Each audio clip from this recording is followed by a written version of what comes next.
You're listening to the Sass Says podcast. I'm your host, Christy Rocha, also known as Sass. I identify as a woman, a wife, and a mother. That should tell you a lot already. And over the last few years, I've learned the value of talk therapy. I have seen how my inner work not only enhances my own well-being, but also my marriage, my parenting, my relationships. And in fact, you wouldn't be hearing this right now if it weren't for the work I've done. My mission is to debunk the misconceptions and stigmas around what therapy is and who it's for. Let's normalize working on our mental health and seeking help when needed. We've all heard of self-care, self-help, and self-love, but do you often wonder how to actually make it all happen? I do. You'll hear strategy-based conversations with professionals, as well as inspiring and validating stories from women who are just like you and me. Think of this podcast as the weekly therapy sessions you didn't know you needed, with a dash of sass, a lot of vulnerability, and me, relentlessly asking, but how? Hello, hello, hello. Welcome to the show. Today's episode is the first of 4 episodes that will feature an expert on the connection between mental health, productivity, and pursuing our ambitions. For the entire month of May, the theme of the podcast, my social media, newsletters, all the things will be based on this connection. So mental health, productivity, and ambition. So what does this actually mean? Well, for me, I often feel that my mental health impacts my ability to act on my ambitions and halt my productivity. And on the flip side, just about as often, I find that pursuing my ambitions and my level of productivity impacts my mental health in the best way. There are 2 sides of this coin. You feel me? It can go any way. So, whether things are up, down, or at a standstill, I think talking about this connection is critical. So I'm going to do it, and I'm going to do it for the whole month. Every Wednesday of May, you'll hear an expert interview on a particular aspect of this topic, and every Friday I will do an in-depth solo show following up that specific expert topic, where I'll share my thoughts, my reflections, my experiences, so on and so forth. You know the deal. And then the most exciting part is that on May 31st, mark your calendars, on May 31st, all 4 of my experts will be available for you. Join us for a live Zoom panel discussion to hear more from each expert and get the chance to ask them your questions. So head over to sasssays.com/panel to sign up for that. All right, let's get into the first conversation. Today I'm joined by Sarah Wallace. Sarah is a Certified Enneagram Coach, host of the Enneagram MBA podcast, speaker, and workshop facilitator. With over 15 years in relationship building roles, working with government agencies and companies like the US EPA, Federal Reserve Bank, John Deere, and Adidas Outdoor, now small business owners, corporations, and event organizers, Sarah works with them to help them use the Enneagram to develop confident, empathetic, and emotionally intelligent leaders with powerful, productive, and happy teams.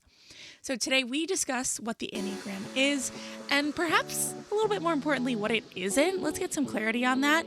We also discuss how to utilize the Enneagram to get to know yourself and how you work. Let's get efficient. And not just at work, but in your life and in your relationships. All right, so here's Sarah. Hey, Sarah, so good to see you. Thanks for being here. It is so good to see you again. I don't know if we'll want to link this or not, but I know that we just did this a few months ago, but the reverse, where I was getting to interview you. So that was a lot of fun. So it's fun. It's fun to be in this spot now. I will certainly link that. That was eye-opening on so many levels, as it usually is when you're learning about your personality type and all the things that we'll get into. I want to ask you first, if you could just share a little bit about, how and why you got into this work. I think a lot of people find this stuff interesting, but don't necessarily make a career out of it. So I'm curious what that was like for you.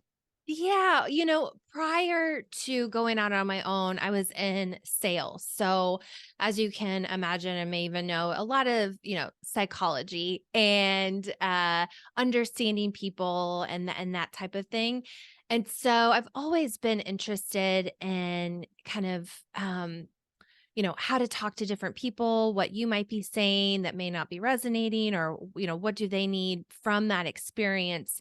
And then I started doing my own marketing and consulting business a few years ago. And at that same time, had been learning about the Enneagram just personally, kind of like, human design, Enneagram, that kind of just dabbling. And it was just really crazy how it was opening my eyes to things that I had gone my whole life just thinking that everybody thought that or did that, or that that was even a thing that I did. Mm, And I thought, this would be really helpful to know about the people that I'm working with. So I'm not going to teach about the Enneagram, but I'm going to have them start taking an assessment, because I noticed that, for example, one client, I kept just saying, just do it. Just like, let's go. Let's just try it. Jump in. mhm, And he would come back every time, and it would be such slow progress. And I thought, okay, there's something there's a mismatch here. mhm, And so I started giving or having my clients take the assessment. And then we would get into these really interesting conversations. It was really helpful. And then I just got to a point where I was like, this is all that I want to talk about. mhm, And mhm. this is all that I want to help people with. Yeah. And so it's been about a little over 2 years now, I guess, that I have completely all in, let everything else go, and really been focused on the Enneagram. Mhm, mhm. How was it received by clients? Like, I feel like some people will be like, "Sure, sign me up," and others are like, "What are you, my therapist? Like, what are we doing this for?" Yeah, yeah. And by no means that I say, oh, you have to, but I Mm, thought I kind of positioned it, and it's the truth that it would help me know how to communicate with you better. mm, Um, uh, how to help you ultimately get to where you want to go, and understanding what your style is, not necessarily my style and what works for me. And mhm. so most of the time when you kind of positioned it like this, not like, oh, I want to dig in and know your motives, and I want to be able to, yeah, manipulate you. Right. Um, but most people found it really interesting, and I think that was kind of the additional inspiration for continuing to move in that direction, was just how excited and just seen and heard people were leaving with that information, that made me want to just do that all day. Mhm. I wanna, like, take us back and kinda get into what it is exactly, but I'm just thinking about, I'm all in with stuff like this, like, if you wanna call it woo-woo or, like, whatever people wanna call it, like, I wholeheartedly believe in, just for lack of a better way to say it, like, stuff like this, quote, unquote, but I have people very close to me in my life that, give me an eye roll every Yeah. time I bring this up, and to the point where I mean, he's gonna know. My husband, like, I read, The Road Back to You, Okay. and reading it, I'm going, "Oh my god, that's so him. That's so him, that's so him," whatever the type was, I can't remember off the top of my head right now, but it was like, "Oh, that's so him." And I'm telling him about it, and the way he responded to me, my jaw dropped. He was like, "What? Is that, like, how that type would answer?" I was like, "1,000%." Like, 1,000%. Like, and I guess what I'm getting at is, like, do we care about, like, kind of the eye rollers and the naysayers, or, like, how do you respond to them if you do at all? Like, I don't know, like, how do we make everybody a believer? Let's just get everybody on board. Well, what's really interesting? This has actually been on my mind the last few days, because do you follow Adam Grant? No, Okay. Do you know who he is? I don't. He is in like the Brene Brown world. Like Okay. I think I'm going to get it wrong and I apologize, but it's something like organizational psychology. And Okay. so he is very into research, data, you know, truth through numbers. Okay. And he shared something about personality assessments Uh-huh. and the research behind them. And then the end was like, don't get me started on the Enneagram. And kind of like saying exactly maybe how your husband feels about it. Yeah. And, my response to that, or my initial thought, is that we're human beings, and Hmm. maybe there are research out there is, that says in a work environment, this type of an assessment is more backed by research. The things with the Enneagram that come up is that there's just not been enough research done Okay. about it to say one way or the other. So Okay. it's lacking in academic, legit research. But even then, I think that any time, whether it's the Enneagram or any assessment, that you have a chance to question, is that me? Do I do Mm. that? Or I see that in them. And I think too, as human beings, we are so complex. I mean, I know you have this whole podcast kind of highlighting some of the complexities of human Mhm. beings. So I don't think any assessment, any type will ever fully capture who you are as a human being. Mhm. But how I have experienced it in my personal, life is that it makes me think about things I wouldn't have thought about before. It Mhm. makes me question, why do I think that? Why do I believe that? Why do I do that? And then also by default allows me to see the other ways that people may be seeing it, which then opens the door, I think, for some more productive conversation rather than accusatory or frustration, or why do I always do this? Those unhelpful kind of introspection questions. This, I think, makes them more healthy, or healthier. And you can take that into therapy. You can take that into a Mhm. conversation with your significant other or your teammate. So I don't know if that answers your question. I kind Yeah. of got lost there, No, but it does. I Yeah. think I think it helps ask yourself questions and just really get curious about yourself and others. Yeah. What I heard was, to kind of the Adam Grants and Christie's husbands of the world. It's like it doesn't have to be, 100.0% accurate. Like it doesn't have to be. Mm, it doesn't automatically have to mean everything. It's just adding that level of self-awareness and kind of looking at yourself and what makes you tick. All right, so let's go back a moment because I know we're going to get back to self-awareness. But just give me a brief, what is the Enneagram, just for anyone who has not heard of this. And it's funny because I know we originally connected through Carol, but at the time that we were on that call with Carol, there within like a week, 3 people that I interviewed had said to me, "Well, I'm a type 6 and you know what that means." And I'm like, "No, I really don't. Like, I don't know what that means, you know?" And there was like another person was like, "Well, I'm a type 7." I was like, "I learn more about this." So I think it's Yeah. floating around, but until you dive in, you don't have any idea what it is. Yeah, it's just a language, it's just Okay. a kind of a quick reference, if you will. And then, what resonates, you can talk about that. But for most of us, it is like, oh, I'm a 7, you know how that goes. Yeah. Um, so it gets lumped into the category of a personality assessment or a Okay. framework. And within that framework, it says that there are 9 different types. They're called types on the Enneagram. And I don't see them so much as, and the teachers that I really have gotten the most from don't describe them necessarily as personality types, more so as your strategies. Like, what is your core strategy for getting through life? Huh. Um, and so, one strategy is to feel connected. The type 2, for example. And so it's not saying, oh, you're a helper, you're a giver, you're a type 2. in life, in a lot of situations, you'll tend to use this strategy Mm. unconsciously. Mm. And so by A big also, distinction.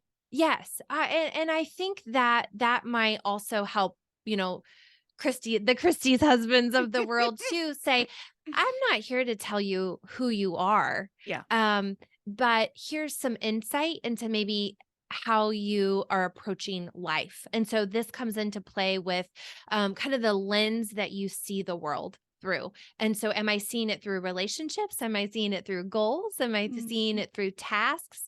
And so just having that insight can be really helpful for you and then also the person or the group on the other end, on the other side of that lens, and knowing that they have their own lens. Okay. Okay. And I think for me, and you can elaborate or share your thoughts. One of the things that I found to be most interesting about learning about myself, which I will just share as I'm a type 3, um, is getting into the depths of why.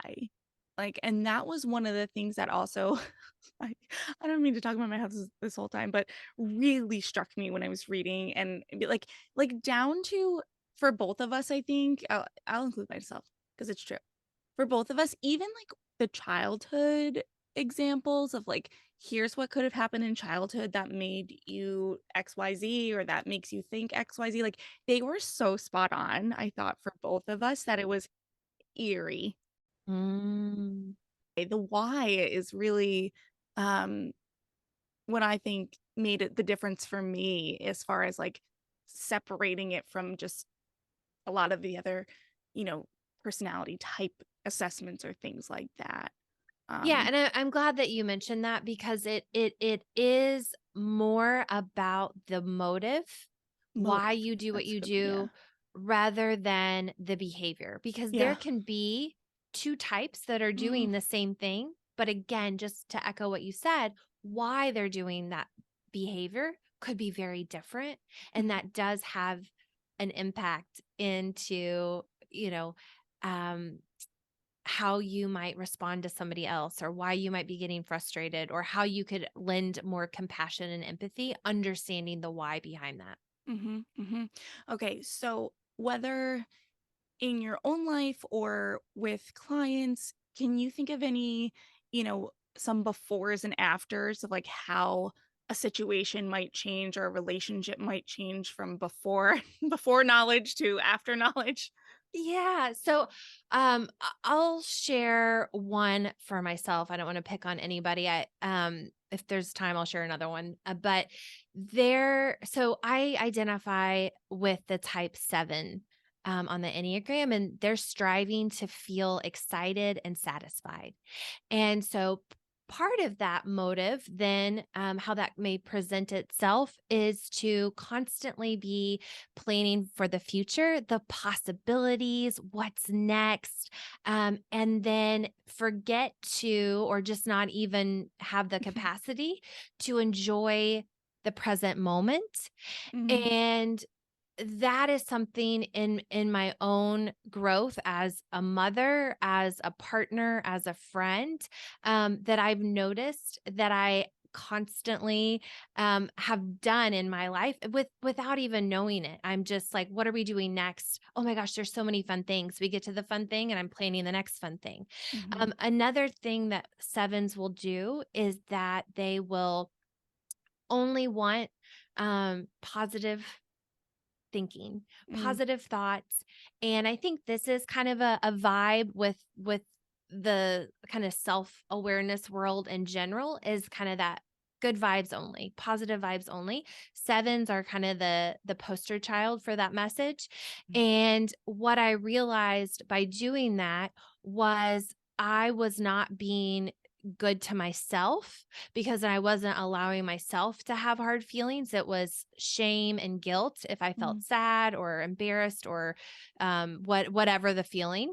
And then I also wasn't allowing that for somebody else. Somebody coming to you with a problem and saying, "Oh, well, at least you're not in a prison camp."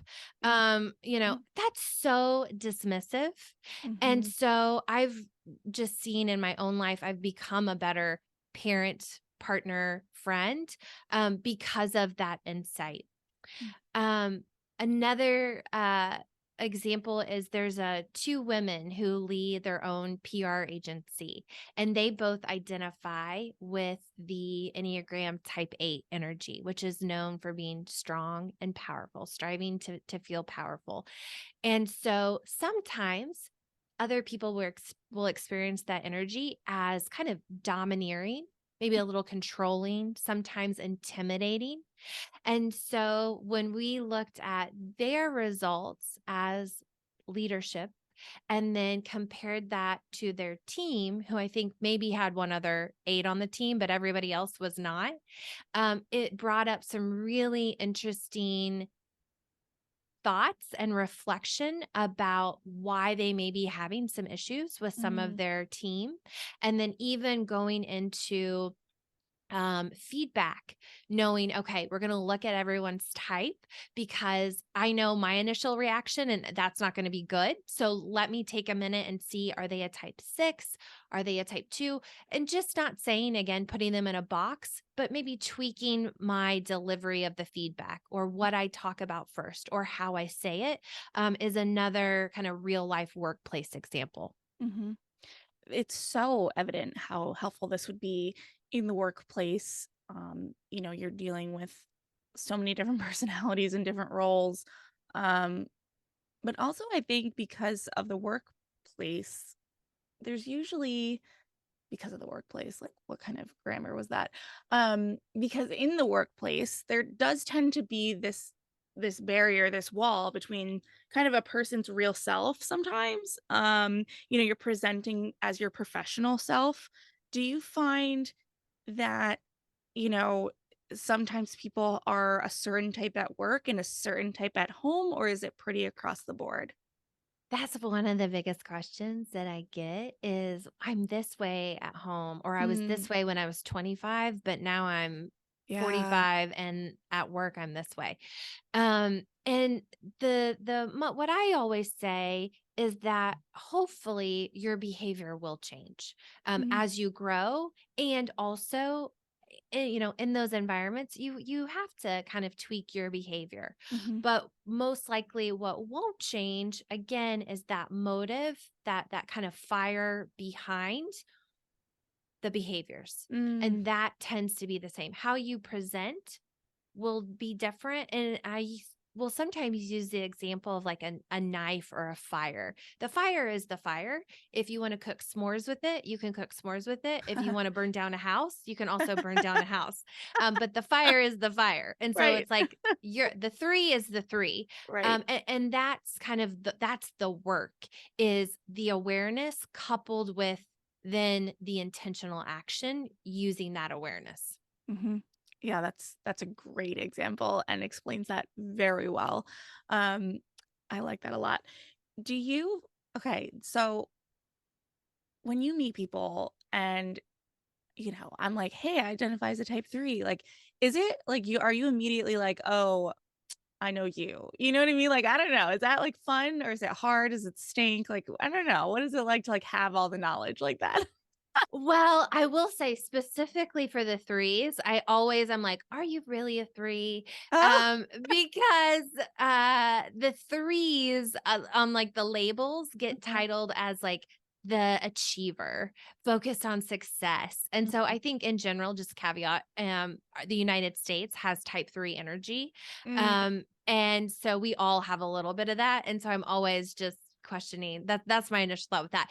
But when other people say, any other type, I appreciate that they have done that, and so I may ask like, "Oh, really? Like, what resonates with you most about that?" Because I don't wanna make assumptions, I try not to. mhm. It is a little it can be kinda helpful, though, if someone's, like, off the bat, like, "I'm an 8."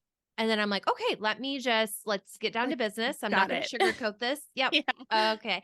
And then, there are other types who I'm like, "Okay, you identify as a 1." I am absolutely going to make sure I'm, explaining this step by step. I'm looking at my typos, kind of cleaning things up. And Mhm. those are stereotypes.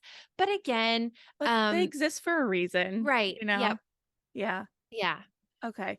And you know what? I was gonna ask you if you just as a mom have identified like maybe your son's type and how that goes, but I also wonder, there is so much power in the I identify as, right? It really is about how the person perceives themselves. So I'm like, I'm curious if you have like ideas maybe about what your son is and how that dynamic plays out, or if it's like, you know what, I'm gonna let him figure it out and not worry about it.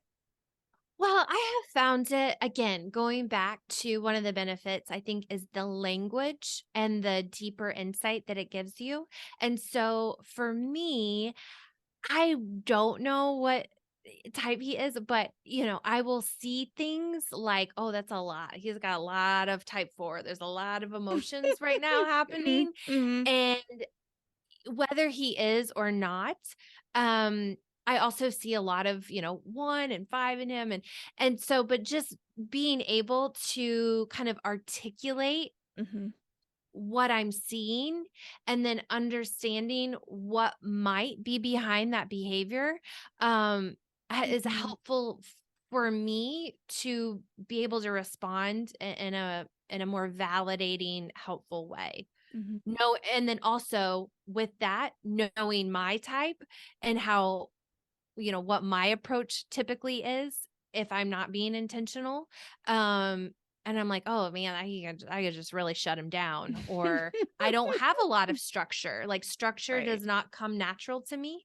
And so Mm, just in general, knowing I know that kids thrive in structure. I really need to make an intentional effort. So those kinds of things I think about. I don't know if that answers your yeah. question, but I mean I see it's like what's that Hamilton quote? I think there was like t-shirts that was like I see the world through Hamilton lyrics.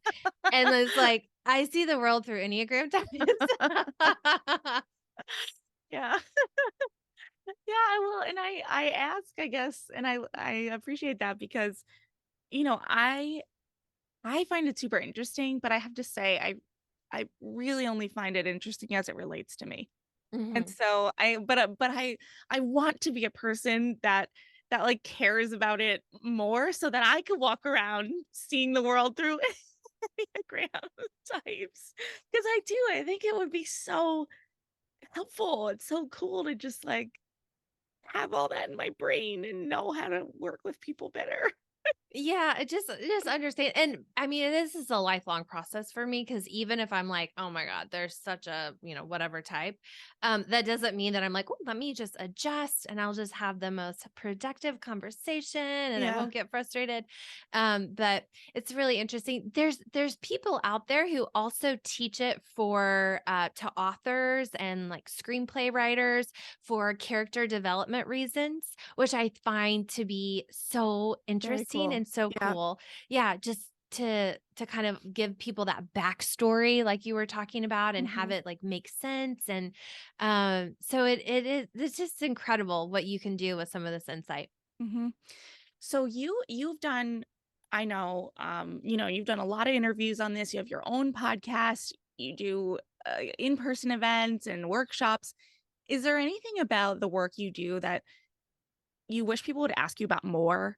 Like it's easy to kind of go through the types. It's, this conversation we're having now where I'm trying to like get into your brain on how you make this personal for yourself. Like, what about this topic do you wish you could talk more about? That is such a great question. And that is a question that nobody has ever asked. Oh, I'm trying to think of like the common questions are like, how do I use this? Mhm. Um, can I change my type? What types are the most compatible? Mm, As far as what I wish people I don't know if it's what I wish they would ask, but maybe just understand is that this work is forever. mm, And so it's like anything. It's like, you know, therapy, any type of personal growth. It's not necessarily that you're like, oh, I know that I'm a type. I'll just keep picking on myself. I'm a type 7 And oh, I know that I do this, and okay, we are done Done here. and done. So Yeah. we're done. um and especially in the workplace, managers, leaders are always asking, and I understand, how do we use this? What how do we apply this to real life? And I know that a lot of times they're wanting a quick answer, Mhm. like, let me just, what can I say, or what can I do? And I don't know enough to speak on the other types out there. I know that there's a lot of helpful tools that can give you some insight about your behaviors and personality. But with the Enneagram, it's a lot of work. Like you were kind of saying, to even understand yourself, Mhm. let alone start to think about other Yeah. people. And so there's a woman, she wrote a book called Insight. It's one of my favorite books about self-awareness. The author's Tasha Eurich. And she said that self-awareness is the will and the skill to better understand yourself and the impact you have on others. Mm. And so I think those two pieces of that is like the will. So you can't go around typing other people because they're not willing participants. Number one, that's why you can't do that. One of the reasons. And then also it's, oh, what's myself? And then understanding your impact on others. And that can be really cringy and hard. And so, I guess it's just, I'm getting, the train's getting away here, but I guess it's just understanding that this can be really difficult, kind of like therapy, Mhm. a little bit, and that it's not, oh, I just go one time and I've checked the box, I've been to therapy. It's constantly reflecting, constantly getting curious, constantly learning more, and not just with the Enneagram, but whatever tools are available about yourself and how you're affecting other people. It's kind of like I've been also trying to understand and learn more about kind of that anti-racism work, and just be more educated on that. And one of the biggest takeaways is impact over intention. And Mhm. I think that that is applicable in this situation too. I didn't mean to hurt their feelings. I didn't mean to, be all over the place, Mhm. but it's like, well, your impact actually had the opposite effect. And so taking responsibility and understanding how to navigate that, I think, is can be helpful in all areas. Yeah. No, that's I'm glad you said that because it's um yeah, it's true. And you see it not just at work, but at home, out with even your close relationships sometimes. Um I I know what I was gonna say. My main kind of knowledge and experience with the Enneagram is, you know, your resources that you had sent me and I read and, and all the things that I started learning about myself. And like I said, I read The Road Back to You, which I think is a pretty, I don't know. It says like a lot of copies sold, and it seems like a pretty good first step. But what it's making me think of is that some of it's hard to read. Like, some of Mhm. it is hard to read about yourself, and I think that's kinda where you were going too. It's like, this isn't all like, "Hey, here's your type, and here's how we use it, and it's all great." Like, some of it is really cutting. Um, Great and word. what's that? I said great word. Yeah, it's like, "Whoa," like, somehow this type is kinda seeing through me, you know? Like, just to pick on myself, assuming I am genuinely accurate in identifying as a type 3, there's a lot of like, it's a lot of image based. Yeah. There's a lot of things that feel very superficial and image over everything. And that's not easy to read, but I can look at it and go, yeah, that tracks. Yeah. Or just the idea of my worth being entirely wrapped up in my success or in my productivity, Yeah. sometimes at the expense of possibly others or like that all tracks. And it's not, I feel my stomach tightening up as I'm saying it. Like, it's not easy. But it's part of learning about ourselves. Yeah, it can be very cringy because kind of the surface level and what we'll get into in like an hour presentation at the office is that those strengths, maybe some challenges, and then we're on kind of on our way. But when you really have the time, and or take the time to start digging in, like you're talking about, it really starts to shine light on the things that have always been there. Mhm. Um, but I've just been kind of living in the dark or the shadows, I think people say that. And it can feel very hard Yeah. and sometimes embarrassing. um and it can bring up other things. I'm actually going to be talking to a woman about how childhood can potentially impact our Enneagram type, but ultimately kind of our personality. And there's a lot of stuff, that can come up with that. But what I think it does, being on the receiving end of that. So, knowing you in real life, right here on the podcast, or maybe you have a significant other who's listening to this, or a sister, a friend, whatever. When for example, that they identify as a type 3, I have so much tenderness for the type 3 because that is, I resonate with that as well.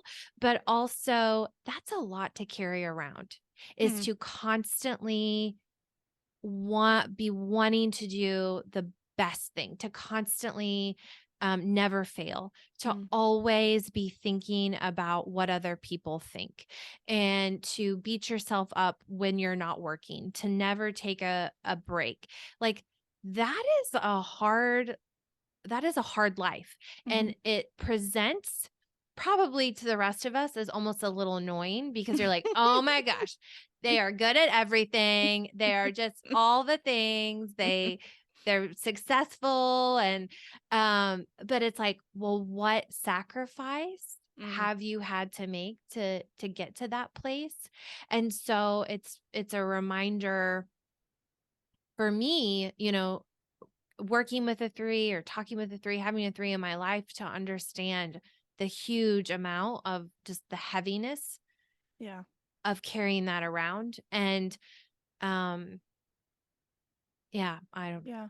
Yeah. it's just a lot. Yeah. I first was thinking about how I heard you say once about a three that, you know, we're the types that are listening to a podcast in the shower. Yes. Like we can't just take a shower Yeah. without it also being productive. And but really now what I'm hearing is also, the listeners know I'm on like a 2, 3 year, like, body image whole saga, Mm.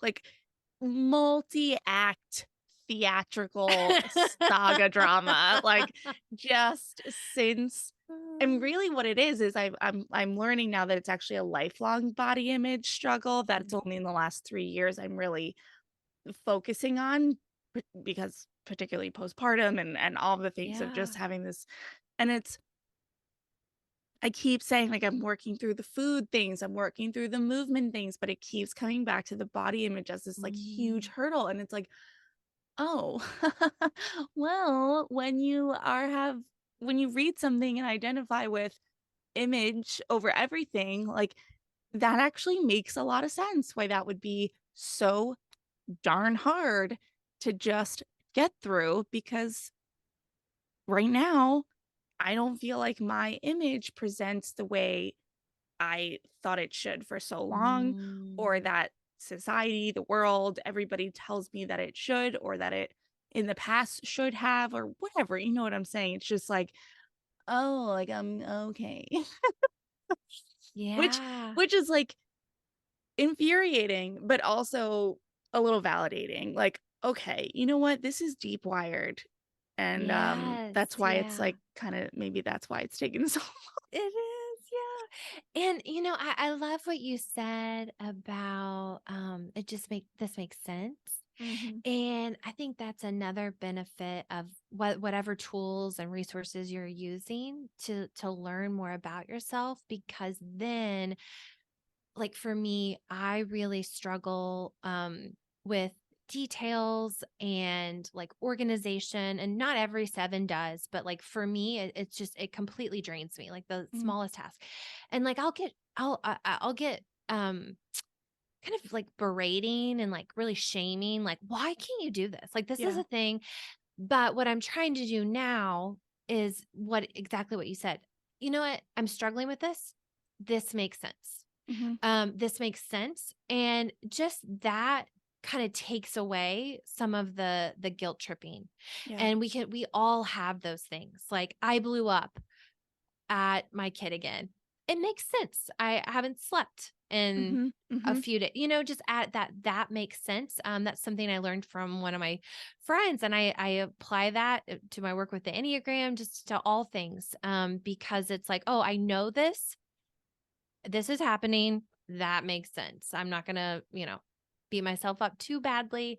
Not giving myself a free pass, Right. but just taking away some of that shame and guilt. Yeah. Well, and I've been talking about recently how um just over the years my self-care has evolved from really needing to focus on those like tangible actionable self-care habits of like water, walking, reading, the things which I still do are important, but they were really hard to do. Now it's kind of evolved to how do I speak to myself? And I think, Yeah. that's certainly what we're getting at here of just that makes sense. Like that's Yeah. self-care. That's Yes, self-care, it is. So It really is. yeah.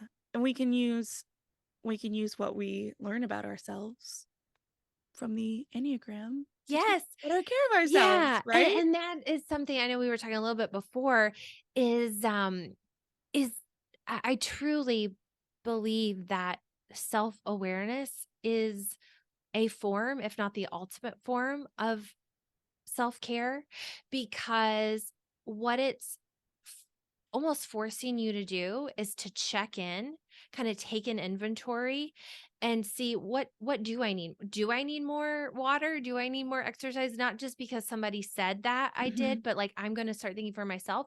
And then it's like, do I need more rest, or do I need to be actually more out there? mhm, Do I need to ask for help, or do I need to actually jump into action and see what I can do on my own? And so there's a lot of great advice out there, whether it's self care or how to be more confident or how to be successful. The challenge is knowing what is going to work for you mm, where you are in your life right now. And so things like the Enneagram can help you start to gain some of that insight, to start to ask some of those questions. Like, that would be actually really helpful. Um, Based on where I'm at right now, this person saying that would be helpful, I don't think so. And so it kind of helps you develop a filter for mm, what self-care practices you're actually going to take on, because we can't take them all on. And I think what happens is we feel guilty if we can't, or if we take on something and it doesn't work. And mhm, again, it's like, well, that makes sense because that's actually not what I needed, or that's not a right fit for me. And so I think it just helps you kind of critically think more about yourself and what you actually need, where you are right now, and where you actually want to go, and the best way for you as an individual to get there. mhm. Boom. Yeah, I mean, yeah, it's like, yeah, I don't even think I have anything to add to that. I think that was very, very beautifully said. It's the most important thing, really, is knowing ourselves. And I don't think I want to add anything else to that. It was so nice. Sarah, is there anything relating to this conversation, anything about the Enneagram, anything about you that you would want to make sure to get in here today? I know we didn't go type by type. I feel like that's people can do that on their own and then kind of go back to your podcast and learn more. Your website, your Instagram is awesome. So type by type, we can dive in as needed, I guess maybe. But Yeah. kind of generally speaking, is there anything you'd want to leave people with today? I think this is a good foundation for when you do kind of start to dive into your own type. So you kind of know like maybe where the common missteps might be Mm-hmm. and avoid those in that process. But, I guess I'll just say that this kind of stuff can feel like, oh, it's just kind of when I'll get to it or kind of frivolous or just like, oh, I don't have time for that. But if you think about it, we have been learning about other people literally since like elementary school, presidents and artists and activists. Mm-hmm. And I don't know that there's ever been a dedicated time in our life where we just sit down and study ourselves. Mm-hmm. Either sit down or just dedicate the brain power to doing it. And I know therapy is a great way. I think that falls into that category. The Enneagram, there's all kinds of tools, but it's like we have so much to catch up on, in my opinion, Mm-hmm. because we haven't done that. We've been studying other people and what they do and what success has looked like, how they got to success. Yeah. But it's little time has been spent on really looking at ourselves. And so whatever the mechanisms, the resources, the people, the tools that resonate with you to do that, like it is just it's just time well spent, in my Yeah. opinion, for yourself and for those in your life, because you Yeah. are the common denominator in all your relationships. So the more healthy you are, that healthier that you can be for those in your life. Yeah. Yeah. That's an amazing point, Sarah. Thank you so much for being here. It was so good to talk to you. And I encourage everyone, I'll link the the assessment and some resources in the show notes to kind of take a deeper dive. And just again, thank you so much. Thank you for having me. It's always fun to catch up and connect. It's so validating. I appreciate it.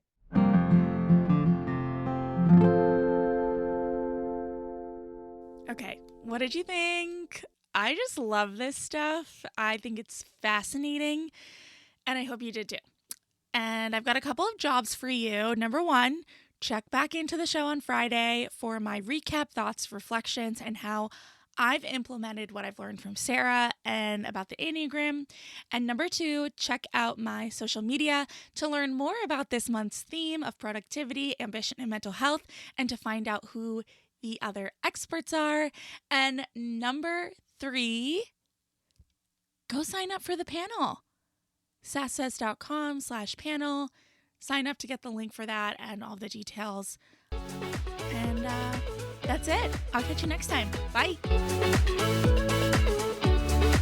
Thank you so much for tuning in today. Sass Says is a production of Luann Nigara Inc. This podcast is meant to be educational and not meant to replace professional therapy or professional medical attention. To learn more about today's show and what's new in my world, head over to sasssays.com. Thanks so much. Talk later.